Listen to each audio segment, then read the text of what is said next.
All right, welcome back. Jim Rome with you. I have to admit, I did not anticipate the residual effect of the smack-off.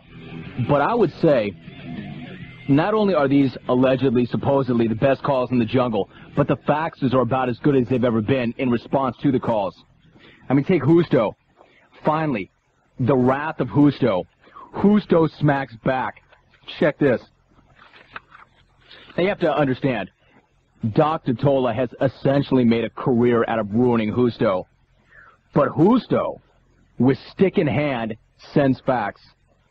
Van Smack, Murderers Row, the Hall of Famers, the Legends of Smack all in one show. Well, Jim, Dr. M. Totola, what a whiner. Doc Mike is so pompous, self-righteous, ego-centered, and so full of himself. Certainly, he does increase the median income of the jungle, but he reminds of Casey. Yes, the mighty Casey, who swung and missed and brought tears to the eyes of Mudvillers. He is the patron saint of Mr. Bombastic Totola. My vote for sure would be JT da Brick. Justo smacks back. Now here's a first. Somebody who hung up off the Great American Smack-Off. Dave and Placentia. Bring it on back, Dave. I know you feel like you're in over your head. You can hang. Buster Douglas won, Dave. You know that better than anybody. Another fax. Carl from Anaheim Hills, essentially right behind Doc Mike on the fax machine. Round number 2. William. Nobody else could link Geological Stadium locals and Charger suppositories in one blast. Sam in San Diego. There was a Florida International caller after all. Trollman. I hope he was not reading. Andre. All hairdressers should be banned from the jungle. JT the Brick.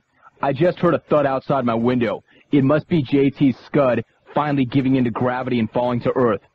Roebuck has much too much time on his hands. Nate. Sorry, couldn't wait for the next commercial to hit the head.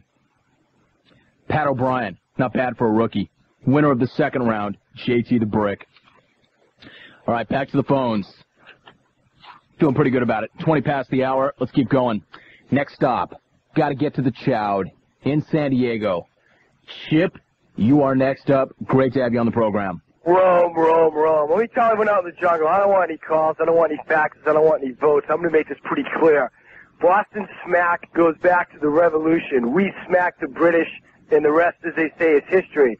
Speaking of history, let's look at the brick. JT, deal with it. The year of the brick is over. Like Tamara, who preceded you, just take your cup, drink from it, and make sure you watch those Stanley Cup highlights one game at a time, at least 10 times, because that'll be next time you guys ever come up with victory. It's all the jungle dwellers. Be glad or be happy or be sad that the next affiliate added to the great jungle is not Boston. For the blood that will be spilled on California soil will be of biblical proportions. If the Bostonians are ever allowed, what other city other than Boston was allowed to come in and take over the jungle? The answer is one question. One question, one answer. Beantown. Let me tell you something, Bricks. We hate you more than SoCal hates NoCal, and you know it. And as far as for all you ignorant SoCals who don't know your geography lessons, calling Boston and New York the East Coast is like calling NoCal SoCal. It just doesn't fly. In Los Angeles, let me tell you something. If you guys are ever lucky enough to get another team to transplant here and take over your city, I think you should call it the Locust. You've already had floods. You've already had earthquakes. You've had fires. You have pestilence in the form of Kings fans. All you need left is Locust. So let's just get that name change done with. And finally, one more thing to say, man, is that anyone who wants to know what Smack is all about, just come on down to Beantown. We're located, go to New York, take a left, head up the coast, and when you hear the Garden rocking, the Patriots winning, and everybody else just partying their brains out, you know you're in Beantown. This is the year of the Beaner, the Chowd, however you want to call it. Over and out. Oh! I think that was a guttural scream for Tarzan. Chowd, that was epic. That elevates that guy to the top 10, definitely. Great blast by the Chowd. Hey, Chowd, thank you very much for taking down the British. I've been meaning to thank you for that. I really appreciate that. Now, that's another guy. That's much like the facts we received from Irvine, whereby a SoCal was afraid of the prospect of a brick being named King of Smack for 1 year. That Chowd could not hang with that.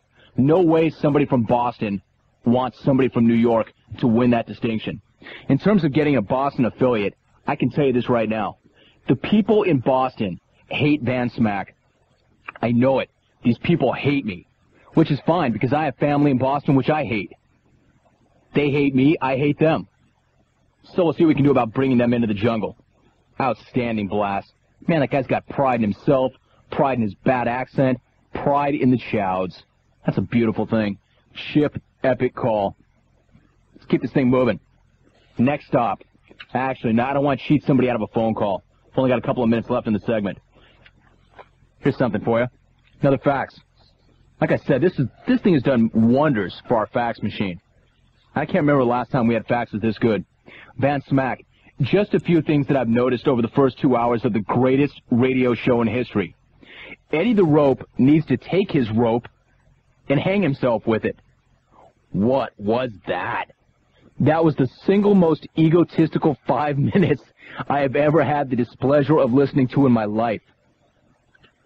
Daryl, first thing first, nice accent.